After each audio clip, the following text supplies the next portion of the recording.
Amarelo Sul. Apoio Cultural Banrisul.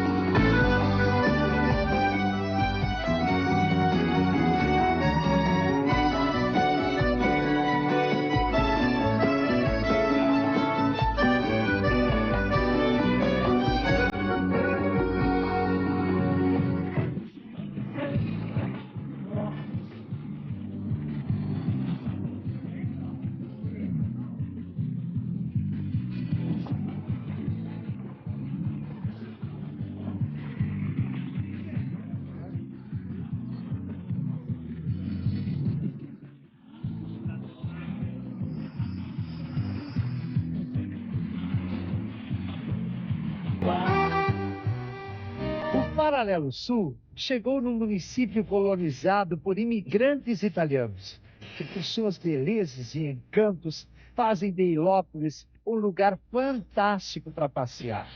Vem comigo conhecer a cidade da erva mate e da ecologia. É no Vale do Taquari que está a simpática Ilópolis, distante 196 quilômetros de Porto Alegre. Sua população é tipicamente italiana e chega a quase 4.500 habitantes. Evento tradicional aqui de Ilópolis é a Turismate, a festa da erva mate. A produção da erva mate representa 70% da economia do município.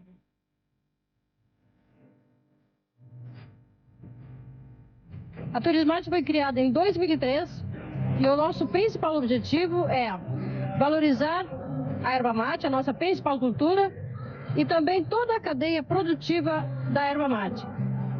Tendo em vista que nós estamos há mais tempo tentando formatar a erva mate como um produto turístico, não só em Ilópolis, mas na região. Nós temos na cidade nova indústria de erva mate, todas participam, não só de Ilópolis, de toda a região. Desde 2005, a Turismate recebe cerca de 32 mil visitantes. Além de muita gente que passa por aqui, a festa tem feira de artesanato, gastronomia e muitos shows. Mas o que chama atenção é o processo histórico da erva mate. O projeto Processo Histórico é uma reconstrução desde o ano de 1500 para cá, em todas as etapas que a gente pode pesquisar sobre como foi processado a erva mate. Em 6 etapas, dentro da evolução, a cada 50, 100 anos há uma evolução dentro desse processo. Então nós procuramos trabalhar reconstruindo a história da erva mate, a história e a memória da erva mate.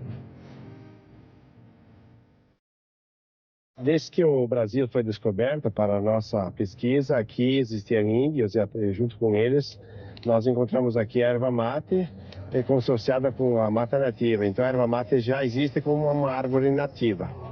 A origem do nome é Ilex paraguaiense, né? Mais encontrada no sul na costa do rio Uruguai, Paraná. E nós encontramos então a erva mate.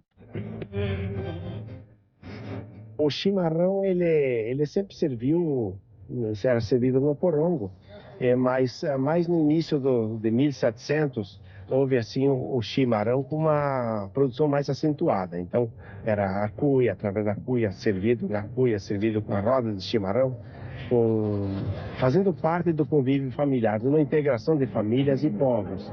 Esse fato de cevar e de tomar o chimarrão numa cuia, primeiro o cara descobriu que servir-se a si e depois aos outros é a maneira de cevar o chimarrão e de servir ao amigo.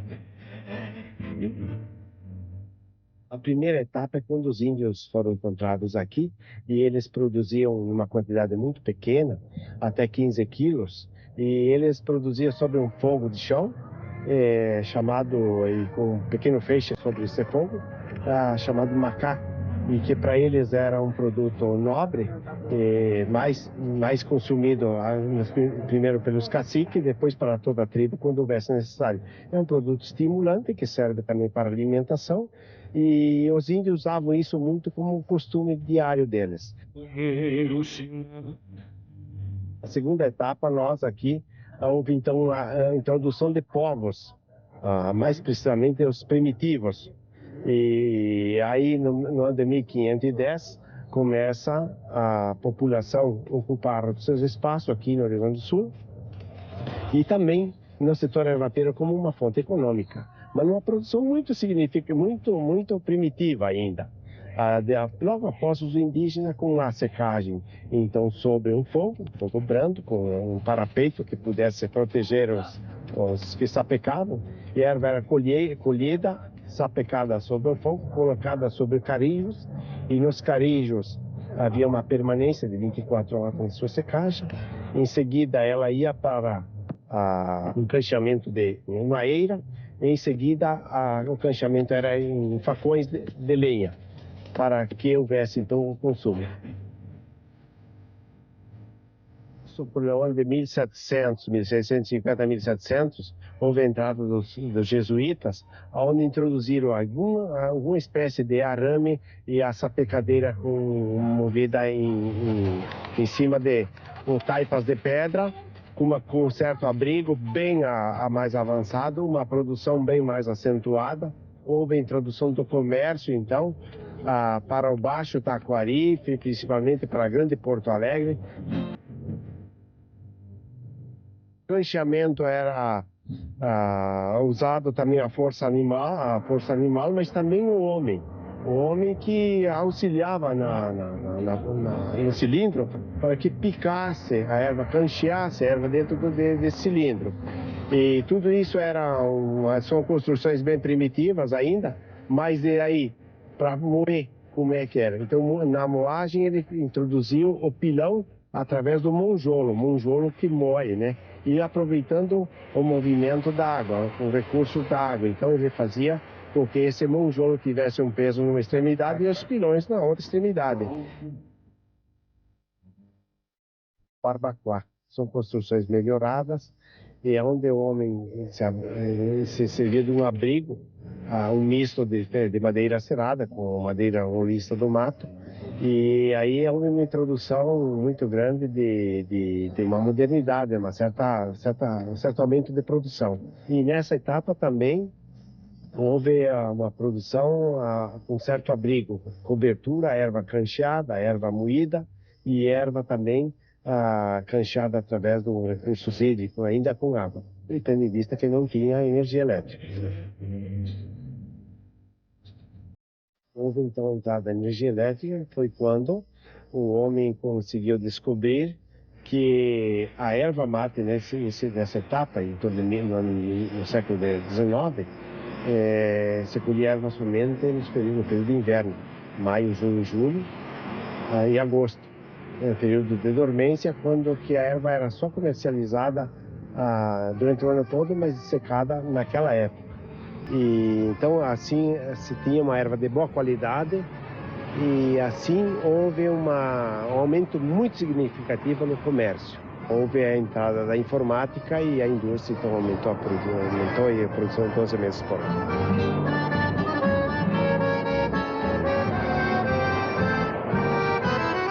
A partir de 1905, inicia a colonização de Ilópolis. Aqui nesse local, que hoje é a Praça Itália, chegaram os primeiros colonos italianos. O seu Olimpo vai nos contar quando chegaram os primeiros imigrantes italianos e qual foi o motivo para se estabelecerem aqui em seu Olimpo.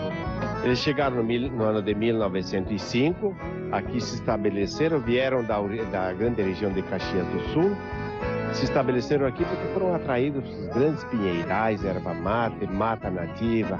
O italiano predomina na cidade, mas existem outras imigrações que chegaram aqui ou não? É num percentual bem menor, porque a gente ainda mantém mais de 95% da imigração italiana. Então os outros 5%, digamos, são pessoas que vieram de fora, são profissionais liberais, pessoas que vêm trabalhar.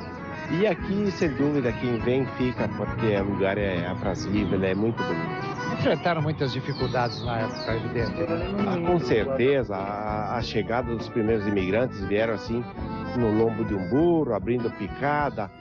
Eu lembro bem que na história contada pelos avós, e enfim, saíram da Itália, da região do norte da Itália, para chegar até Caxias do Sul foi uma caminhada de mais de 40 dias para chegar. E chegar aqui foi também uma dificuldade imensa, né? Porque o que se faz hoje em 1 hora, eles levavam 3 dias. Existe um percentual significativo da arquitetura italiana e é o moinho colonial que está sendo restaurado, algumas unidades sendo preservadas. No momento da história, há um cuidado especial para que essa cultura não seja destruída, para que essa cultura seja sempre preservada. Ilópolis. Que nome? Da onde surgiu?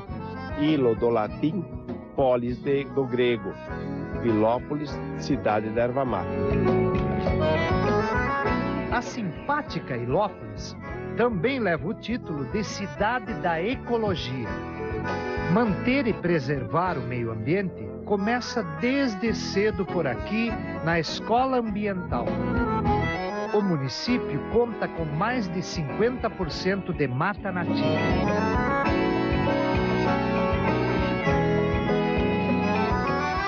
A 7 quilômetros do centro, encontramos uma relíquia deixada pelos imigrantes italianos. A Capela de São Valentim é a única preservada em madeira. E nós vamos conhecer um pouco dessa história com o seu Olimpo e saber quando foi construída essa igreja e por quem. Bem, ela foi construída pelos primeiros imigrantes, inclusive alguns da minha família, que saíram de Friuli, na Itália, trouxeram a imagem de São Valentim para Viranópolis e depois vieram para Ilópolis.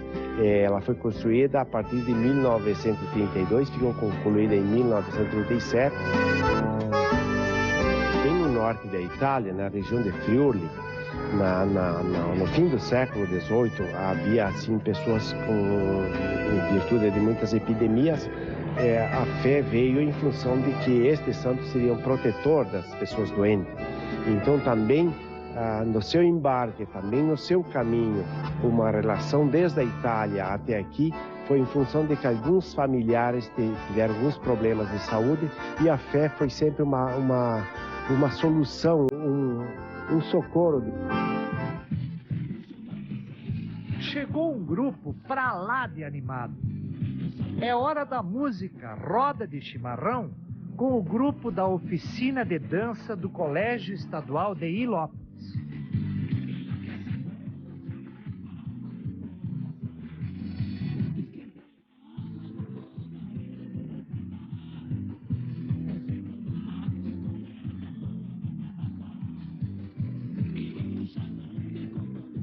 A seguir, vamos conhecer as belezas turísticas de Ilópolis.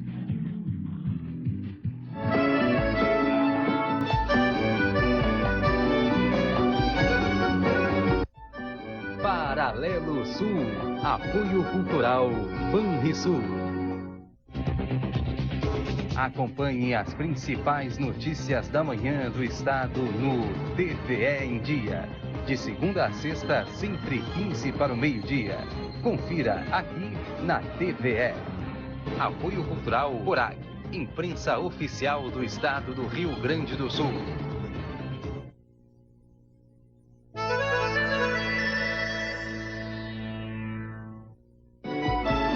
Paralelo Sul, apoio cultural Banrisul.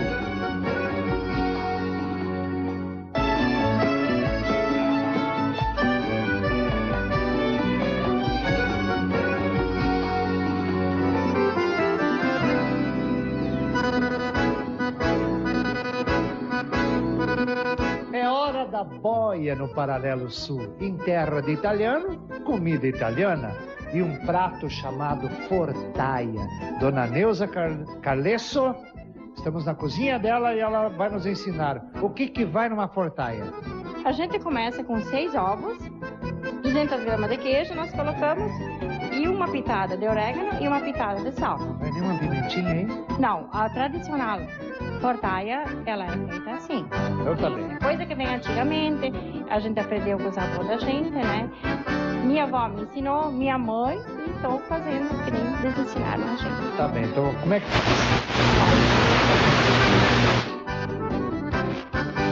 Quebraram 3 ovos aí. Depois que inventaram o debulhador de milho, né?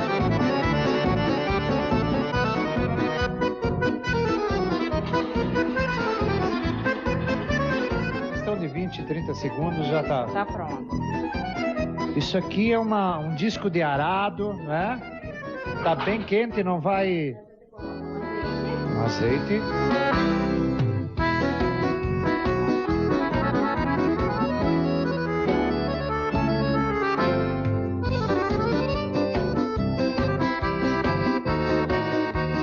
A gente vai espalhando aos poucos.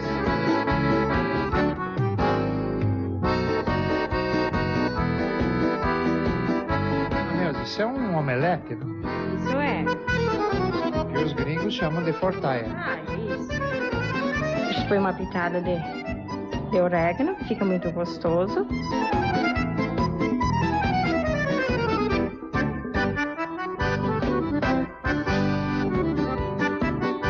Ela vai ficar bem inteirinha, ela vai ficar bem assim o formato de uma roda, mas depois a gente corta ela, o queijo derrete, ela fica toda bem. Dá para 2 pessoas? Isso dá, com certeza. É meia dúzia de ovos, né? Esfomeado igual a eu, como é para um só, né?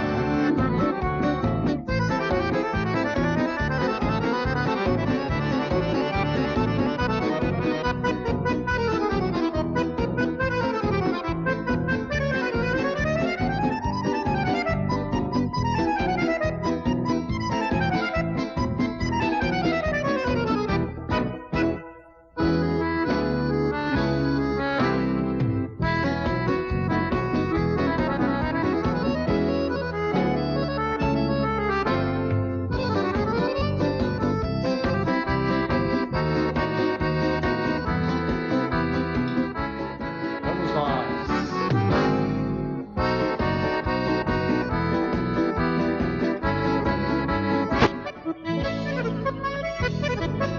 Pilópolis faz parte da Rota Vales e Montanhas. É um passeio que reúne 37 municípios do Vale do Taquari. Vamos conhecer alguns dos pontos turísticos da cidade da ecologia. Vejam que lugar maravilhoso! Estamos no Lago Verde, um dos pontos turísticos onde se pratica esportes aquáticos.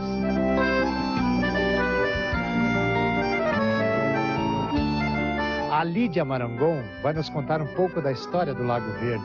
É um lago natural, Lídia? A princípio, olhando assim, a gente pensa que ele é natural, mas ele não é natural, não. Ele foi criado em 1940 para gerar energia para o nosso município. Ele foi feito a picão, porque na época não existiam maquinários, né? Então ele foi todo feito a picão manual pelos moradores da época para gerar energia, no início para uma serraria que existia aqui e depois para o município de Ilópolis, Arvorezinha e também de Putinga. Tu tens a ideia da extensão do lago? 178 mil metros quadrados. É grande pra caramba, não? É grande O mesmo. que podemos encontrar aqui no Lago Verde? Olha, além das belezas naturais que a gente está vendo aqui, a gente tem uma vegetação muito linda no entorno de araucária, que é uma espécie hoje em extinção, que é o que atrai muitas universidades para cá. O pinus não é uma espécie nossa aqui, é exótica, mas dá uma beleza toda especial aqui no entorno do lago. E em função desse verde todo, o nome veio daí, né? Lago Verde, porque o entorno dele é todo verde e a água é esverdeada. Pelo que eu estou vendo aí, a gurizada curte aí, praticam esportes aquáticos. Com certeza, o verão aqui, o pessoal adora cair na água, fazer natação, o pessoal dos esportes aquáticos, canoagem, jet ski também, o pessoal gosta de vir para cá. No verão aqui é muito movimentado. O Jair Slaviero é instrutor de canoagem. Ô Jair, como é que é a prática desse esporte? É uma prática legal, né? Porque Como a gente aqui mora em Ilópolis e é uma cidade da ecologia, a gente gosta de esporte também. Então a gente faz a mistura, vamos dizer assim, da canoagem com o meio ambiente. E nada melhor do que a canoagem, que tem tudo a ver, né? Vocês têm muitos alunos aqui?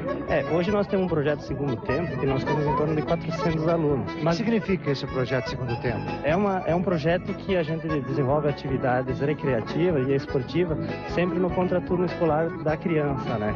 Então, uma das modalidades que a gente trabalha é a canoagem.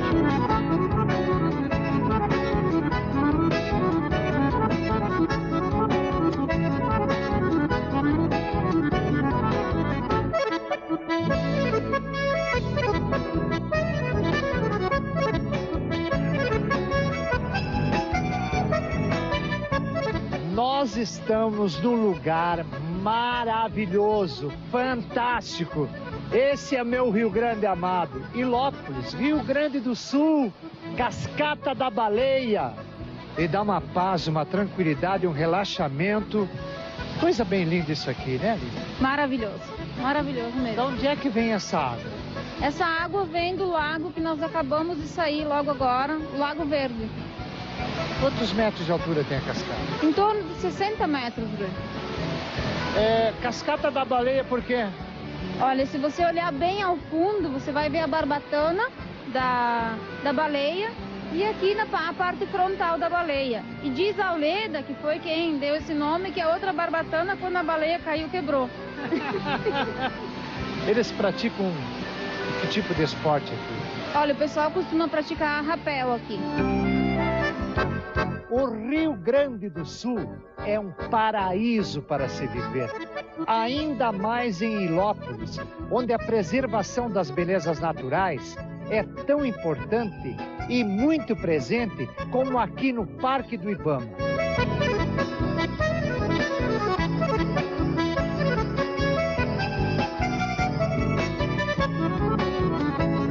Seu Olímpio, quem é que teve a bela ideia de construir esse parque? Quando foi? Foi no ano de 1958, quando isso aqui era ainda distrito de Encantado. E o Instituto Nacional do Mate, tendo em vista que aqui é um lugar de muita erva mate, eles tiveram aqui a ideia de instalar aqui o primeiro viveiro de erva mate para impulsionar a economia deste produto. O que nós podemos encontrar aqui no parque? Além das belezas naturais ainda bastante preservadas, nós temos trilhas, nós temos pinheiros, araucária, nós temos a reserva de mata ainda remanescente da Mata Atlântica, nós temos muita erva mate nativa e exótica.